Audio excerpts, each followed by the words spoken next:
Hey everyone, it's been a few weeks since my last video, but I have a lot of exciting things to share with you that I've been working on. First up, I made my level look a little nicer. First, I swapped out my shipping container cubes with an actual shipping container mesh from Sketchfab. I might head into Photoshop later on to edit the look of it a little bit, but these look much more believable than my nasty old hanging blocks that I used to have on there. Next, I added some ventilation systems on the rooftops to make them look less bare and add some interest. I deleted every last neon sign scattered throughout the street because I thought it would take the player's eyes away from everything else going on in the level. I'll be more purposeful with where I want the player's eyes to go from now on, but more on that later. And by later I mean, maybe not in this episode.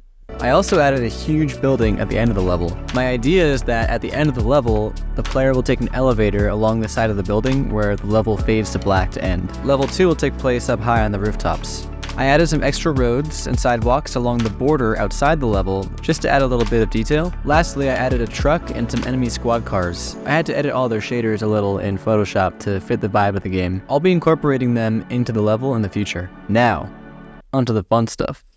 Flying cars. I added flying cars with a floating road above the city. Even though this is a speedrunning platformer, if the player wants to stop and appreciate the world that the game takes place in, I'd like to reward them for doing that. And who doesn't like flying cars? The flying car blueprint is basically the same as the moving trains I made in the last video, but they spawn with random movement speeds between 1 to 5 second durations, so that the traffic above looks more believable than just cars all uniformly flying together side by side. Next up, Launchpads. I actually created this blueprint for my first game, but I thought it would work even better in this game, it being a platformer and all. This modular blueprint allows me to select the launch intensity and direction so I can slap it on any part of any level in my game and customize it to my liking.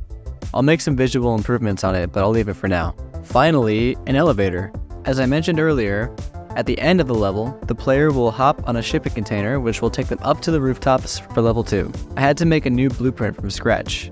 I basically created a collision box on the shipping container that, when triggered, enables collisions for a few invisible barriers that go along the border of the container so that the player can't fall off once they get on, then starts moving the elevator upwards according to my specifications in the editor, and finally, updates the level fog to become more dense on the bottom layer. This gives the player the illusion that they're exiting the fog on their way up to the rooftops.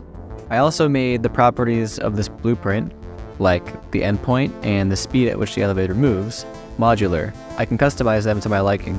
So that's it for this week. Next up, I'll be starting to work with Python to create custom tools to make my workflow more efficient, and C++ to create some actor components that will allow me to make my shipping container platforms move. I'm not a coder, so wish me luck. If you like this video, please leave a like or a comment. If you're feeling dangerous, consider subscribing. See you in the next one. Thanks for watching.